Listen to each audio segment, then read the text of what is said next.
দেখছেন মিষ্টির রান্নাঘর। আজকে আমি আবারও একটা রান্না নিয়ে চলে এসেছি। আজকে আমি বানাবো লোটে মাছের ঝুড়ি।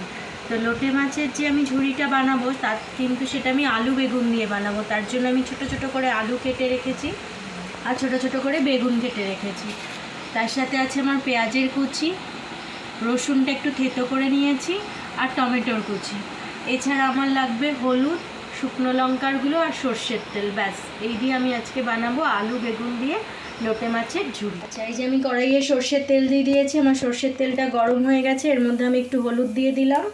দেওয়ার পরে আমি এই ছোট ছোট করে কেটে রাখা বেগুনের টুকরোগুলোকে দিয়ে দেবো।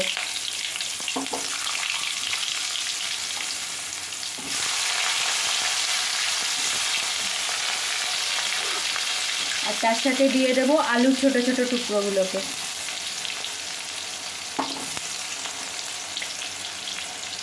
এগুলোকে আমি একদম লাল লাল করে ভেজে আলাদা করে তুলে রাখবো।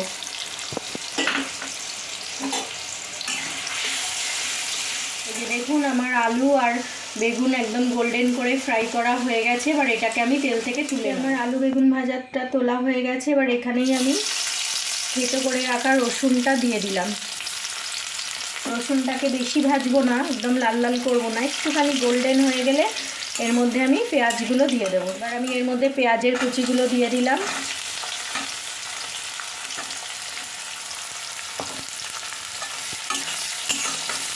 এবার এর মধ্যে আমি সামান্য নুন অ্যাড করব যাতে পেঁয়াজগুলো একটু তাড়াতাড়ি নরম হয়ে যায়। এবার আমি পরিমাণ মতো এখানে নুন দিয়ে দিলাম। নুনটা দিয়ে পেঁয়াজটাকে আমি ভাজবো যাতে তাড়াতাড়ি আমার পেঁয়াজটা নরম হয়ে যায়। পেঁয়াজটা আমার একটুখানি নরম হয়ে গেছে। এই অবস্থাতেই আমি এর মধ্যে টমেটোর কুচি দেব। আমি 2টো টমেটো নিয়েছি এখানে।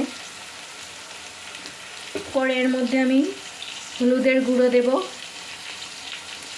আচ্ছা, লঙ্কার গুঁড়োটা আমি একটু বেশি পরিমাণে দেব, কারণ এটা একটু লাল লাল ঝাল ঝাল হয়। এটা ঝালটা একটু বেশি থাকলেই ভালো লাগে খেতে। তাও আপনারা আপনাদের স্বাদ মতো দেবেন, আপনারা যেরকম খান সেই হিসাবে দেবেন।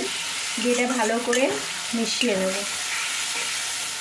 আমি এরকম ভাজছি, অল্প বেশি ভাজিনি, আমি যে অল্প একটু ভেজেছি।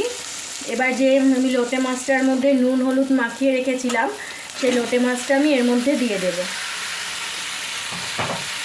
এরপর এটাকে ভালো করে মশলার সাথে মিশিয়ে নেব।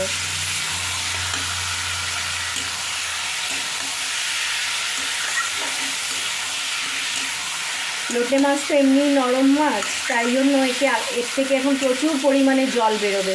তাই আমি আলাদা করে এটাকে ঢাকা দিয়ে করব না, এরকম খোলাই থাকবে।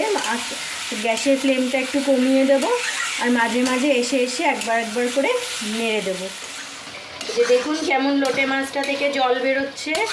এইভাবে আমি লোটে মাছটাকে কড়াইয়ের মধ্যে ভালো করে কষাতে থাকবো। এইভাবে ভাজতে ভাজতে একদম যখন জল শুকিয়ে যাবে তখন আমি এটাকে নামাবো। যতক্ষণ না জল শুকাবে এইভাবেই আমি কিছুক্ষণ পর পর আসবো, এসে এসে নেড়ে দেবো। আর এবার নিজে নিজেই এরকমভাবে গেছে, একদম শুকিয়ে অনেকটা হয়ে এসেছে, ঝুড়ো টাইপের হয়ে এসেছে। কিন্তু এখনও আমি আরও এটাকে ঝুড়ো করবো।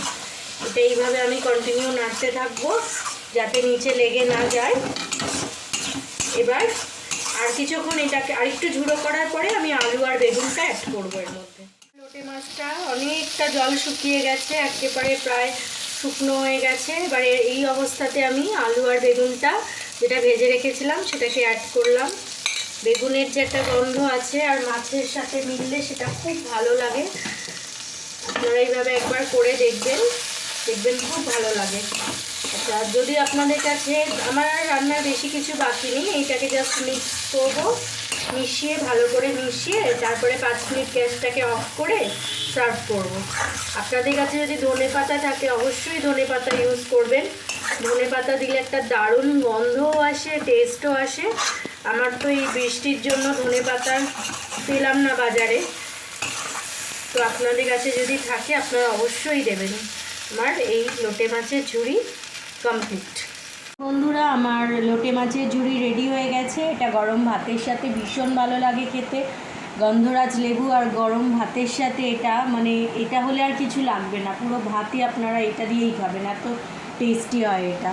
তো আপনারা যদি আমার এই রান্নাটা আপনাদের ভালো লাগে, প্লিজ আমার মিষ্টি রান্নাঘরটাকে সাবস্ক্রাইব করবেন, শেয়ার করবেন, কমেন্ট করবেন।